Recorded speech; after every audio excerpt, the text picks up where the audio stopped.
Salut à tous, aujourd'hui on va faire le top 10 des pires films de l'année pour conclure l'année 2020 et c'était une belle année n'empêche, avec pas mal de films très très bons mais aussi pas mal de films de merde et on en parle. Alors c'est une vidéo assez bizarre, j'ai fait un top 10, Fab a fait un top 5, donc en premier temps on va faire de 10 à 5 mes films que j'ai détesté le plus et après on va rentrer dans le top 5 avec Fab. Bref vous avez compris, commençons.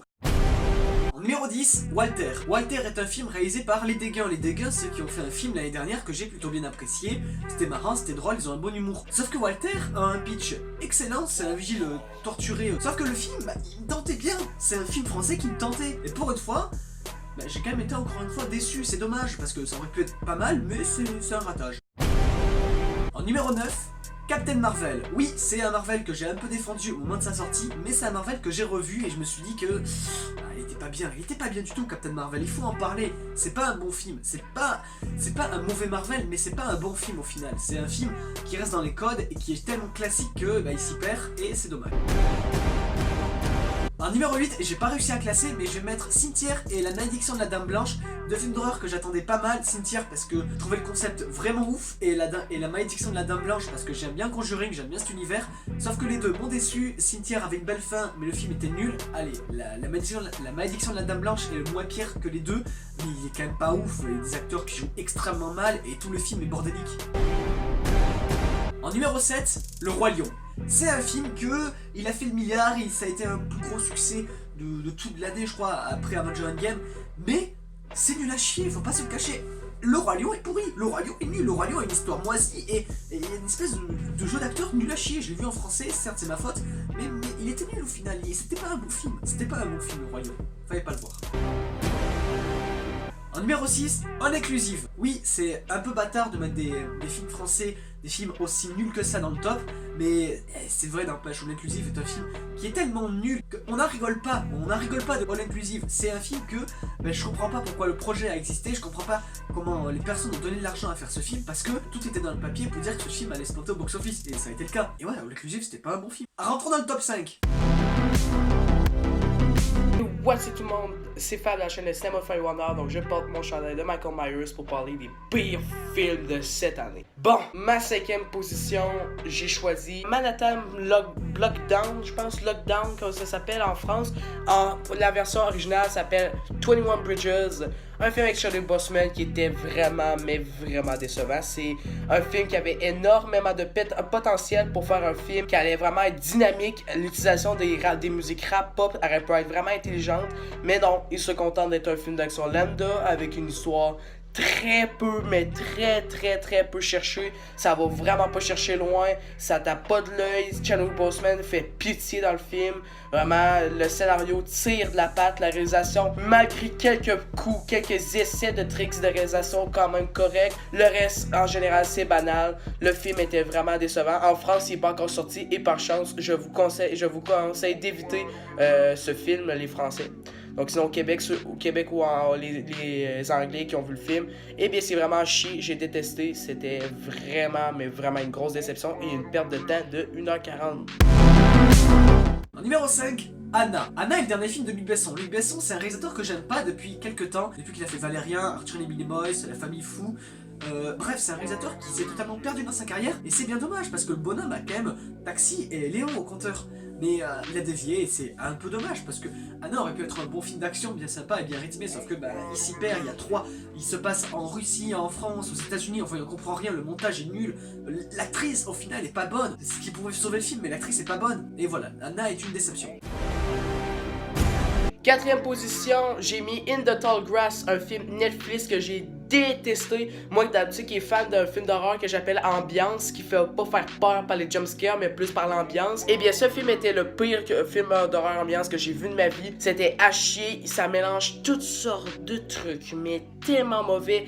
Ça part de tous les sens, ça sait même pas ce que ça veut faire. La réalisation, oui, elle tente des trucs, ça va faire quelque chose de beau, mais ça m'a pas venu me chercher tant que ça, c'était un peu trop épileptique.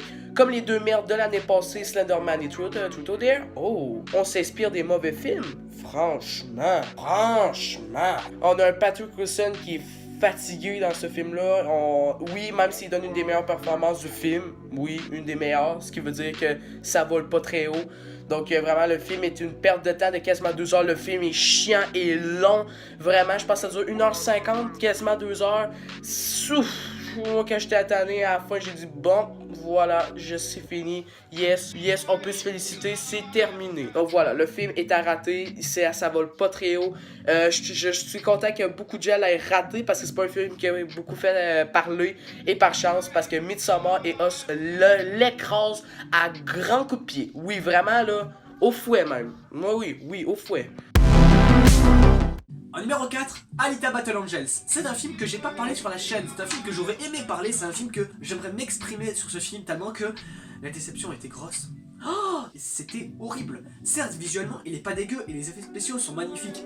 Mais qu'est-ce que vous gardez du film? Une actrice pourrie, une histoire mal conçue, qui tease tellement de suite, donc il s'y perd. La longueur, il est long ce film, je me suis fait chier devant. Et je l'ai vu en ice. Et je comprends pas, c'était nul Alita. C'était une merde infâme qu'il fallait jamais que soit créé. Ça aurait dû être dans les cartons d'Hollywood et ils auraient dû jeter la clé.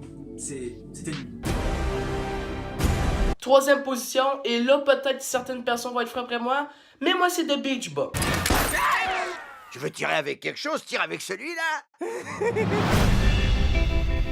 J'ai pas aimé ce film parce que il propose rien du tout à part sexe, drogue. Voilà, c'est tout. T'as un film comme ça, t'as sexe, drogue, voilà, de Beach Bum, aucune histoire, sexe, drogue, Beach Bum. La seule qualité du film, c'est Matthew McConaughey qui se donne à cœur joie dans le film. C'est vraiment une bonne performance, mais le reste est à chier. L'histoire, il y en a aucune. C'est vraiment un gars qui aime ça se droguer, boire de la bière, faire du sexe, et il essaie d'écrire un livre. Voilà, c'est tout. Dis-moi où est l'histoire là-dedans. Sinon, j'ai vraiment pas aimé la réalisation. Harmony Korine, je suis vraiment pas fan à date de son travail. C'est le seul film de lui que j'ai vu et ça me tente pas trop d'écouter ses autres films. J'ai passé très proche d'écouter Spring Breakers avant d'aller écouter ce Beach Bum. Ben je l'ai pas fait. Voilà, et je pense que je le regrette pas. Harmony Korine nous propose une seule scène mise en scène que je peux dire vaut le coup. C'est la scène où est-ce que je pense Matthew McConaughey et quelques pauvres entrent dans sa maison, il fout toute la merde. Ça c'était une belle scène au ralenti, quand même assez bien sympathique niveau réalisation, mais le reste c'était très fade, l'humour m'a pas marché du tout. Tous les petits acteurs, eh bien, sont tous vraiment des petites apparitions. Zac Efron, Snoop Dogg, Isla Fisher sont tous inintéressants, plats. Vraiment, même le personnage principal, on s'en fout un peu de lui, on s'en fout s'il est triste ou pas, on s'en fout. Même son évolution de personnage est vraiment très désastreuse. Donc j'aurais aimé Beach Bum, mais ça reste un film d'auteur à chier que j'ai détesté et qui est vraiment un film aussi très long pour un film de 1h35. C'est vraiment long, j'avais hâte que ça finisse. Et voilà, Beach Bum fait partie du podium. En numéro 3, Escape Game. Bienvenue dans l'Escape Game.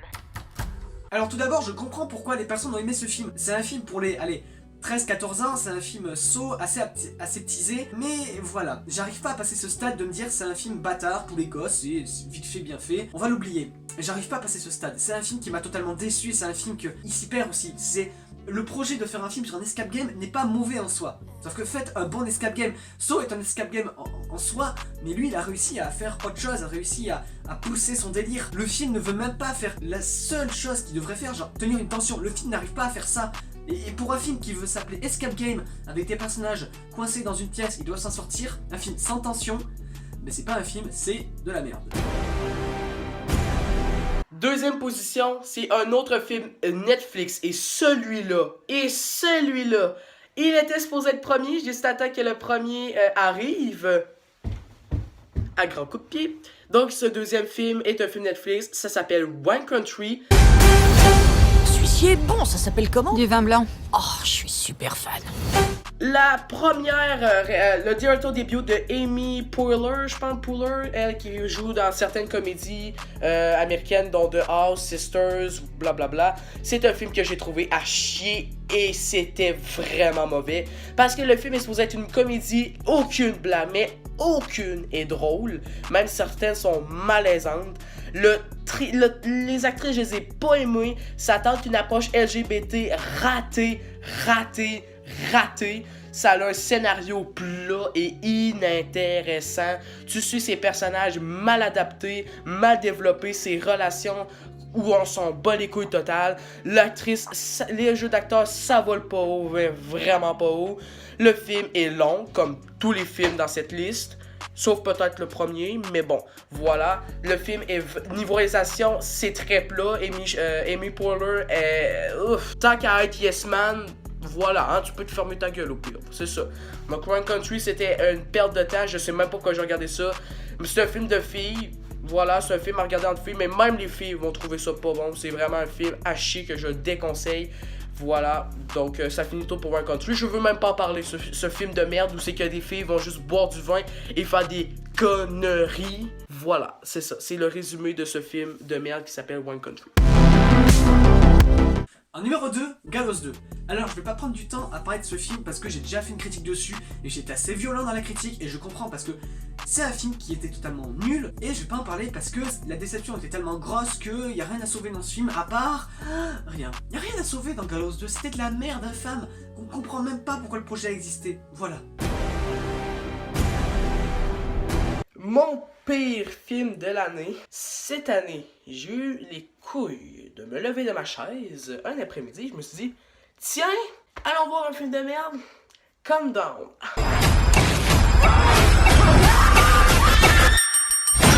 Ah, c'était de la grosse putain de chiasse. C'était vraiment mauvais, mais surtout ce qu'il essaie de faire. La réalisation est fade comme pas possible. Le scénario, mais c'est tellement une idée de merde. Moi, beaucoup de gens disaient, ah, ça a été une bonne idée de faire ça avec un téléphone. Non, moi, je trouvais déjà l'idée de base que ça avait l'air de la merde.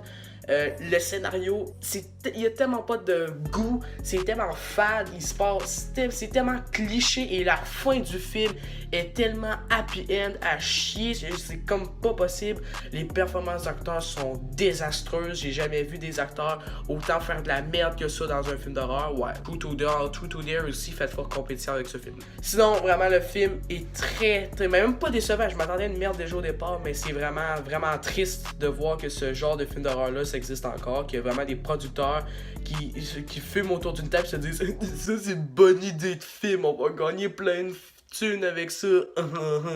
J'en peux plus, mais non, mais merde, c'est impensable de faire des films comme ça là. En tout cas, c'est un désastre, je vais pas m'éterniser dessus, c'est vraiment un film que j'ai trouvé désastreux sur tout ce qu'il essaie de faire. Je riais même pas aux blagues et je riais pendant que c'est supposé être triste. Et j'étais genre dans la salle de cinéma, j'étais les bras levés, genre putain, mais qu'est-ce que c'est que ce film-là? Genre, tout le monde avait l'air... Il y avait pas beaucoup de monde à la salle, mais tout le monde avait l'air de tripler. Moi, je suis genre, mais putain, c'est quoi ce film de merde? En tout cas, comme dans gros désastre, et c'est mon gros désastre de l'année.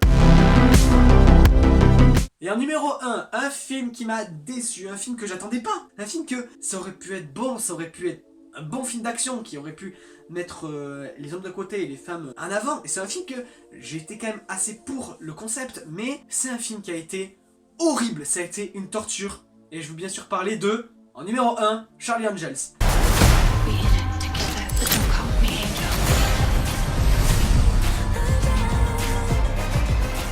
C'est un film que je suis content d'aller voir. Je suis content que je l'ai vu parce que, avant d'aller voir ce film, je bataillais pour trouver le pire film de l'année. Je voulais mettre ça 2, un premier je voulais mettre Hellboy, un premier je voulais mettre Men in Black 4. Et j'arrivais pas à me trouver le bon film parfait pour le pire film. Et j'ai vu Charlie Angels.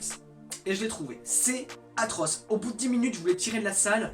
C'est un film que...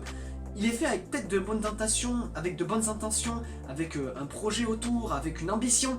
Ouais, je la cherche l'ambition, je la cherche les personnes qui voulaient faire un film. Il n'y a rien à dire. Charlie Angels, c'est une déception au niveau de ses acteurs, au niveau de son histoire, au niveau de sa réalisation. C'est un film qui ne sait pas où aller, c'est un film avec des grosses facilités scénaristiques, avec une réalisation fade au possible, il n'y a rien. Le film ne sait pas du tout poser un plan, le film c'est prendre une caméra et dire tiens, un enfant de 6 ans va le prendre et va faire ce film. Non, mais même là, je veux dire, même là, le niveau de réalisation est aussi bas. Bah, c'est nul. Et ouais, c'est un... Alors, oui, on peut trouver 2-3 qualités, comme je sais pas, l'actrice Naomi Scott, oui, n'empêche. Après, c'est ma qualité à moi. Mais elle est excellente, en même temps, elle est trop belle cette meuf. Mais à part ça, je sais pas quoi dire de Charlie Angels, à part que c'était de la merde. Bref, le top 10 est terminé, abonne-toi, like, partage et bye, et bonne année 2020.